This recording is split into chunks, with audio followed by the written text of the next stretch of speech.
आज भी नियम है, नवमी तिथि के दिन अगर भगवान नारायण के चरणों में हल्दी और कुंकू दोनों चीजें चढ़ाई जाए तो नारी कभी विधवा होकर नहीं मरती।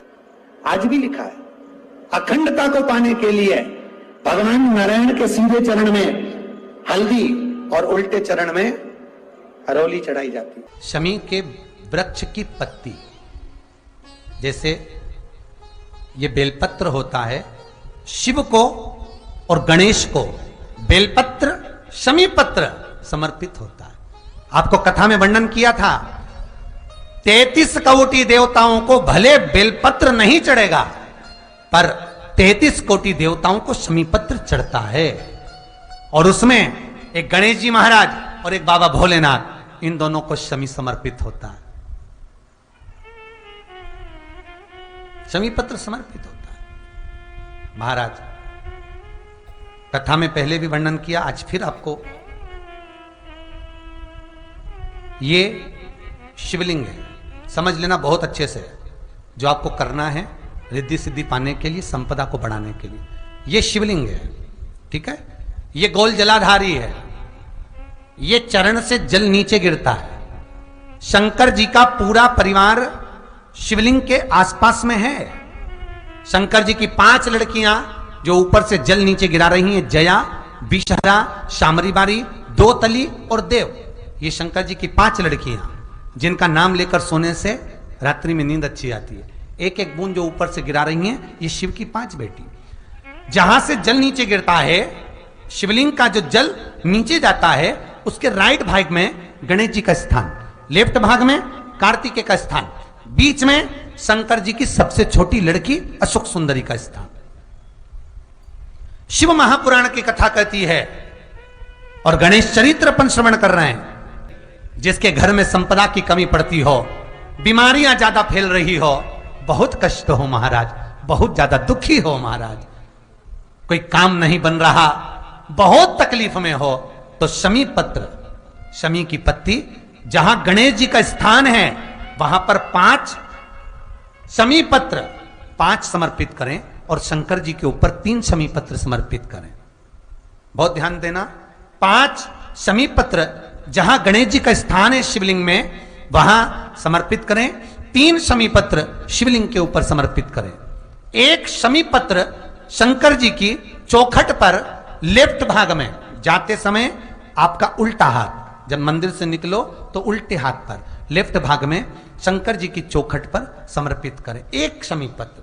और महाराज घी का दिया, जहां लेफ्ट भाग में आपने शमी पत्र रखा है, मंदिर में ना दिया लगाकर बाहर की ओर जहां शमी पत्र रखा है, उसके ठीक साइड में एक घी का दिया लगा दीजिए।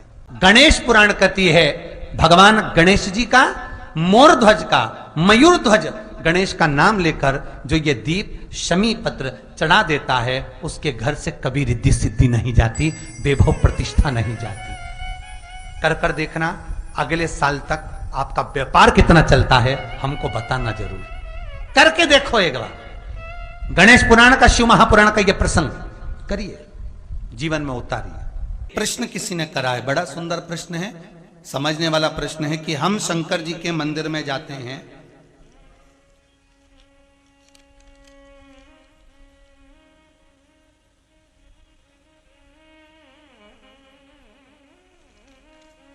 हम शिव जी के मंदिर में जाते हैं तो वहां शंकर जी का श्रृंगार हो गया होता है,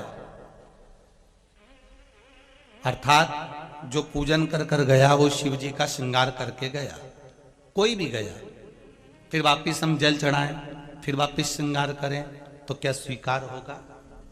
एक सहज वाली बात है, बहुत सुंदर प्रश्न है। इसका उत्तर भी बड़ा सरल है कि आपके पहले कोई पूजन करने आया, पशुपति व्रत का या सोमवार का या मंगलवार का या बुधवार का, जो भी पूजन करने आया उसने पूजन करा, श्रृंगार करा, इसके बाद में आप पहुंच गए, आपने भी लोटा भर के पानी चढ़ा दिया, तो क्या भगवान स्वीकार करेगा? क्यों नहीं, क्यों नहीं करेगा?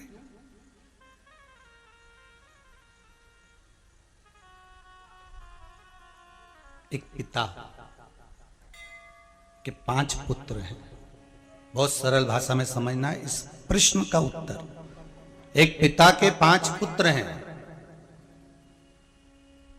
पिता के लिए पांचों पुत्र बराबर है। बोलो सही है कि गलत है? माता के लिए, पिता के लिए ये पांचों पुत्र बराबर के हैं महाराज। इनके पास में कपट वाला भाव नहीं है। बड़ा बेटा आया, उसने कहा पिताजी 50 रुपए देना मुझे। पिताजी ने उसको 50 रुपए दिए। मंझला बेटा आया, पिताजी मुझे 100 रुपए देना। ले बेटा ये ले। कोई आया, मुझे 200 रुपए देना। हाउ बेटा ये ले। कोई आया, मेरे को 500 रुपए देना। हाउ बेटा ये ले। पिता के लिए सब बराबर है। अब एक बेटा आया, उसने पांव दबाया। एक बेटा आया, उसने हाथ दबाया। एक बेटा आया, उसने धोक लगाई। एक बेटा आया, पीठ की मालिश कर कर चले गया। एक बेटा आया, थोड़ा सा पिताजी को पानी पिलाकर चले गया। उसी तरह पिता प्रसन्न है कि मेरे पांचों की पांचों बेटे मेरी सेवा में लगे हुए हैं, मेरे 5 पुत्र मेरी सेवा कर रहे हैं। ये पिता की प्रसन्नता है। ये पिता की प्रसन्नता है। उसी तरह भगवान की हम सब औलाद हैं, भगवान की हम सब संतान हैं। जो बेटी जो बेटा जब आता है और जब पूजन कर कर जाता है, भगवान उसकी पूजा को उसी समय स्वीकार कर लेता है। भगवान ये नहीं सोचता कि मेरा श्रृंगार हुआ है। केवल एक देव, अधिदेव, महादेव ही तो ऐसे हैं जो दिन भर नहाते हैं, दिन भर उन पर पानी चढ़ता है, दिन भर उनका श्रृंगार होता है, दिन भर उनका आनंद होता है, दिन भर भोग लगता है, दिन भर दिया लगता है, दिन भर उनका स्नान पूजन होता है। केवल एक देव अधिदेव महादेव ही तो ऐसे हैं जिनके मंदिर में जाने का कोई मुहूर्त नहीं होता। जब मर्जी पड़े तब चले जाओ। सारे देवताओं के मंदिर में तो दरवाजे भी रहते हैं, सारे मंदिरों में तो दरवाजे और चौखट भी होती है। पर पहले का अगर नियम निकाल कर देखोगे तो शंकर जी के मंदिर में ना तो दरवाजा होता था ना चौखट होती थी। दरवाजा चौखट बना भी देते थे तो दरवाजा नहीं लगाते थे कि तुम्हारी मर्जी पड़े तब शंकर के दरवाजे जाना, जल चढ़ा के आना, प्रार्थना करना और वापिस घर चढ़े जाना। क्यों? क्योंकि शंकर शमशान के वासी हैं, शिव कैलाश के निवासी हैं। शंकर शमशान में निवास करते हैं। जैसे शमशान में जाने का कोई मुहूर्त नहीं होता, उसी तरह शंकर भगवान के पास जाने का कोई मुहूर्त नहीं होता। जब मर्जी पड़े तब चले जाओ, जब तुम्हारा मन करे तब शिव के दरवाजे जाओ। उसके पास जाने का कोई मुहूर्त नहीं, उसके पास पहुंचने का कोई मुहूर्त नहीं, उसकी चौखट पर जाने का कोई मुहूर्त नहीं है। तुम्हारा जब मन पड़े, तुम्हारा जब मन करे तब शिव के दरवाजे पहुंचो। जैसे बेलपत्र के वृक्ष के नीचे चढ़ाया गया पानी हमारे पितरों को प्राप्त हो जाता है, शिव जी को चढ़ाया गया पानी 33 कोटि देवताओं को प्राप्त हो जाता है। उसी तरह भगवान देव अधिदेव महादेव को समर्पित करा गया एक बेलपत्र 3 लोक के हमारे संपूर्ण देवी देवता जो भी विराजमान है उन सबको प्राप्त हो जाता। जल की बड़ी महत्वता है कि जल शिवजी को जब चढ़ाया जाता है, जल जब हम बेलपत्री के पेड़ के नीचे चढ़ाते हैं, पीपल के वृक्ष के नीचे जल चढ़ाते हैं, आंवले के वृक्ष के नीचे जल चढ़ाते हैं, तो उसकी कितनी कितनी महत्वता होती है।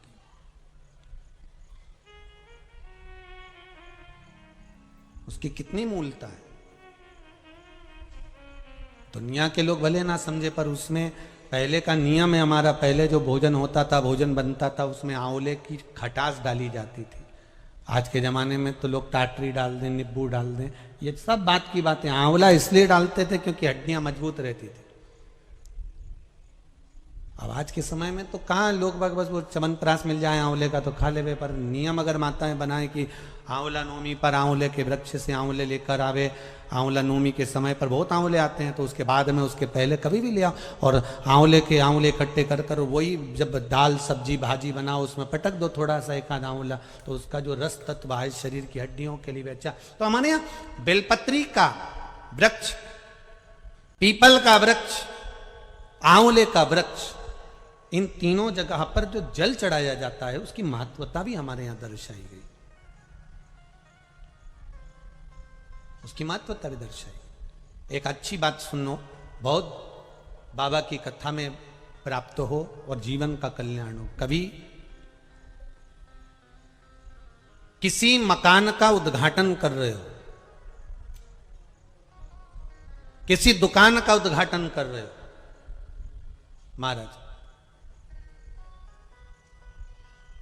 मकान का, दुकान का आप उद्घाटन कर रहे हैं, उसको प्रारंभ कर रहे हैं, तो प्रयास करा करो कि पीपल के वृक्ष के नीचे की थोड़ी सी मट्टी, आंवले के वृक्ष की थोड़ी सी मट्टी, थोड़ी सी बेलपत्री के वृक्ष के नीचे की मट्टी, थोड़ा आंकड़ा, जो आंख होता है, जो शिव जी को फूल चढ़ता है सफेद आंख का, उसके नीचे की मट्टी, इन माटी को लाकर जहां नए मकान का मुहूर्त हो रहा हो या नए मकान में अपन जा रहे हो या उस मकान में कहीं पूजन आदि करा रहे हो, तो गाय के गोबर के साथ में, गौ माता का जो गोबर है, गौमूत्र है, उसके साथ में इन माटी को लेकर थोड़ा सा भाग लीप लेना चाहिए।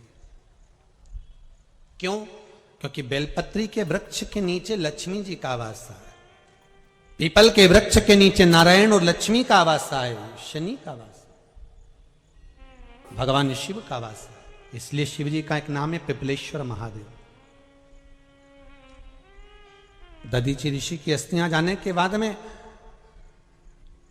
सुभाष ने जो अपना गर्भ था उसको पीपल के कोटर में रख दिया था,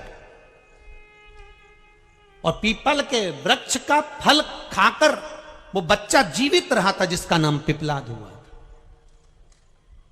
शिवजी ने उसको वर प्रदान करा था, इसलिए उसका भगवान शंकर का नाम पीपल के वृक्ष के नीचे पिपलेश्वर महादेव पड़ गया था।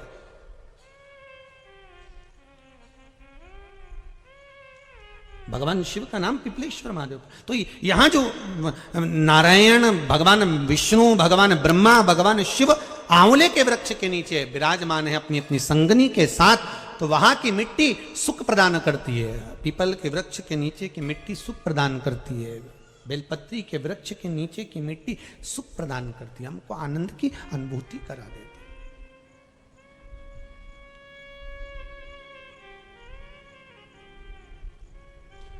सुख जहां मिल जाए। महाराज, शिव महापुराण की कथा कर रही है, देवराज नाम का ब्राह्मण थोड़ा सा कथा का रसास्वादन कर कर, ब्राह्मण देवता को नहीं मालूम कि ये चोर है, उन्होंने तो उसको भक्त समझा कि कथा सुनने के लिए आया है। अपने को मालूम नहीं पड़ पाता, अपने कथा के पंडाल में, अपने एरिया में कौन बैठा है, कैसा बैठा है, क्यों आया है, अपने को क्या मालूम। आप तो कथा के पंडाल में आया तो आप समझेंगे कि कथा सुनने आया, अपने को क्या मालूम कि ये क्या करने आया।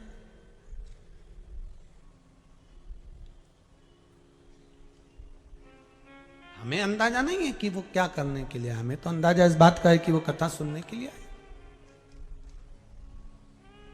कथा श्रवण कर रहा है।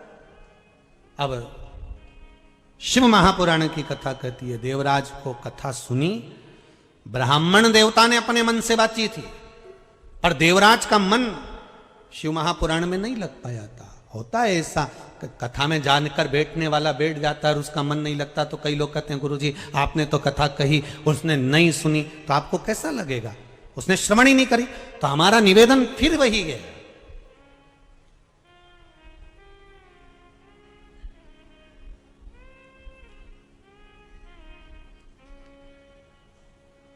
पत्थर को पानी में डाल दीजिए, पत्थर नहीं गलेगा, पर सूर्य की तपन से पत्थर शीतल तो रहेगा। उसी तरह आप अगर कथा में जाकर बैठे हो, कथा श्रवण करने के लिए बैठे हो, तो यह पक्का है आपका मन लगे ना लगे, पर कम से कम 3 घंटे आप झूठ बोलने से, पाप करने से, छल करने से, बेईमानी करने से, प्रपंच करने से बचोगे तो सही। भले आपका मन कथा में नहीं लगे, भले आपका चित्त कथा में ना जाए, भले आपका मन कथा में नहीं पहुंच रहा, पर 3 घंटे आप सत्कर्म तो कर रहे हो, 3 घंटे कहीं पाप तो नहीं कर रहे, 3 घंटे आप झूठ तो नहीं बोल रहे, 3 घंटे आप बेईमानी तो नहीं कर रहे, 3 घंटे आप कथा में बैठकर कहीं झूठ प्रपंच तो नहीं कर रहे, इतना ही बच गए ना, वही बहुत है।